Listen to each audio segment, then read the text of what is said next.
नमस्कार दोस्तों। जब भी दुनिया में ताकत की बात होती है तो दो नाम सामने आते हैं, अमेरिका और चीन।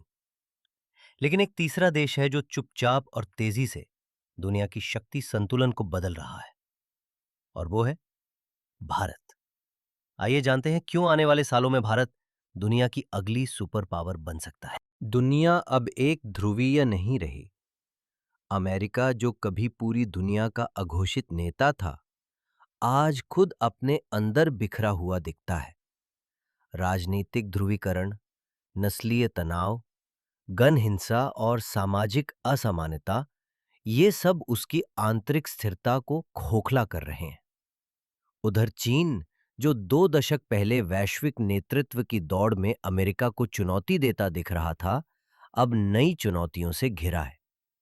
उसकी अर्थव्यवस्था मंदी की ओर है, जनसंख्या तेजी से घट रही है और तकनीकी व निवेश के मोर्चे पर भी दुनिया का भरोसा डगमगाने लगा है। इसी बीच एक देश है जो शोर नहीं कर रहा, पर तेजी से आगे बढ़ रहा है, भारत। भारत सिर्फ आर्थिक मोर्चे पर नहीं, बल्कि कूटनीति, तकनीक, रक्षा और संस्कृति के क्षेत्र में भी अपनी उपस्थिति दर्ज करवा रहा है। एक ऐसा देश जो 21वीं सदी की राजनीति और अर्थव्यवस्था का संतुलन तय करने में महत्वपूर्ण भूमिका निभाने को तैयार है। भारत आज दुनिया की सबसे तेजी से बढ़ती अर्थव्यवस्था है, 8% से भी अधिक की वार्षिक वृद्धि दर के साथ। जापान को पीछे छोड़ते हुए अब यह दुनिया की चौथी सबसे बड़ी अर्थव्यवस्था बन चुका है। और अगर यही रफ्तार रही, तो 2027 तक भारत तीसरे स्थान पर होगा, सिर्फ अमेरिका और चीन से पीछे। लेकिन ये सिर्फ आंकड़े नहीं हैं। इसके पीछे है भारत की मजबूत खपत आधारित अर्थव्यवस्था, तेजी से बढ़ता डिजिटल इंफ्रास्ट्रक्चर और दुनिया की सबसे युवा कार्यबल। भारत आज न केवल उत्पादन और निर्यात में तेजी ला रहा है, बल्कि वैश्विक कंपनियों का भरोसा भी जीत रहा है। चाइना प्लस वन रणनीति में भारत सबसे बड़ा विकल्प बनकर उभरा है। बैंकिंग, टेक्नोलॉजी, स्टार्टअप्स और मैन्युफैक्चरिंग, हर क्षेत्र में भारत नई ऊंचाइयों को छू रहा है। यह सिर्फ आर्थिक विकास नहीं, बल्कि वैश्विक नेतृत्व की ओर एक ठोस कदम है। भारत आज डिजिटल इनोवेशन का ग्लोबल हब बनता जा रहा है। यूपीआई जैसा पेमेंट सिस्टम, जो हर महीने 14 अरब से ज्यादा ट्रांजैक्शन संभालता है, पूरी दुनिया को हैरान कर चुका है। आधार कार्ड, दुनिया का सबसे बड़ा बायोमेट्रिक डिजिटल आईडी सिस्टम है, जिससे 1.3 अरब लोग जुड़ चुके हैं। चंद्रयान 3 की सफलता ने साबित कर दिया कि भारत कम लागत में बड़ी अंतरिक्ष उपलब्धियां हासिल कर सकता है। आईएसआरओ अब गगनयान और सौर मिशनों पर भी काम कर रहा है। भारत में अब 100 से ज्यादा यूनिकॉर्न स्टार्टअप्स हैं, और यह संख्या हर साल तेजी से बढ़ रही है। एआई, मशीन लर्निंग और साइबर सुरक्षा जैसे क्षेत्रों में भारत की हिस्सेदारी तेजी से बढ़ रही है। गूगल, माइक्रोसॉफ्ट और एनवीडिया जैसी वैश्विक कंपनियां भारत में अपने एआई रिसर्च सेंटर खोल रही हैं। इसका मतलब साफ है, भारत अब सिर्फ उपभोक्ता नहीं, टेक्नोलॉजी निर्माता बन रहा है। यह केवल डिजिटल प्रगति नहीं, बल्कि एक तकनीकी नेतृत्व की ओर बढ़ता भारत है।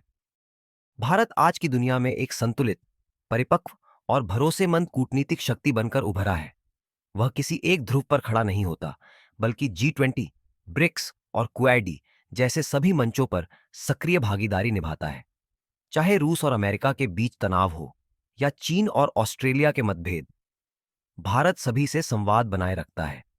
G20 शिखर सम्मेलन की सफल मेजबानी ने दुनिया को दिखा दिया कि भारत अब सिर्फ सहभागी नहीं, बल्कि नेतृत्व करता है। आज भारत को ग्लोबल साउथ की आवाज माना जा रहा है, उन देशों का प्रतिनिधि जो अक्सर अनसुने रह जाते थे। लेकिन भारत की ताकत सिर्फ कूटनीति में नहीं, उसकी सॉफ्ट पावर भी दुनिया को प्रभावित कर रही है। बॉलीवुड अब अफ्रीका से लेकर यूरोप तक एक सांस्कृतिक ब्रांड बन चुका है। योग अब 180 से ज्यादा देशों में प्रैक्टिस किया जा रहा है। भारतीय खानपान, संगीत और फैशन ने दुनिया भर के युवाओं को आकर्षित किया है। और सबसे बड़ी बात, 3.5 करोड़ से ज्यादा प्रवासी भारतीय आज 100 से अधिक देशों में भारत के सांस्कृतिक और आर्थिक राजदूत की भूमिका निभा रहे हैं। भारत अब सिर्फ रणनीतिक संतुलन नहीं बना रहा, वह दिलों में जगह बना रहा है। भारत आज सिर्फ दुनिया का सबसे बड़ा देश नहीं, बल्कि सबसे युवा देश भी है। यहाँ की औसत आयु मात्र 28 साल है, जबकि चीन की 29 और जापान की 39 साल है। यह युवा शक्ति भारत की सबसे बड़ी पूंजी है।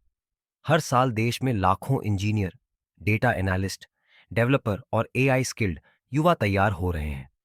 स्टार्टअप्स से लेकर साइंस लैब्स और सरकारी सेवाओं तक ये युवा आज भारत की दिशा तय कर रहे हैं।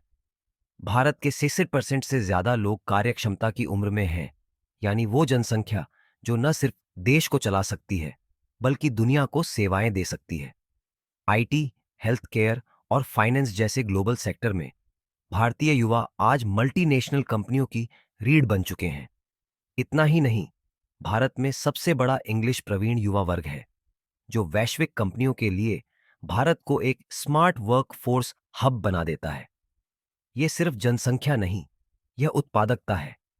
यह सिर्फ संख्या नहीं, यह सामर्थ्य है।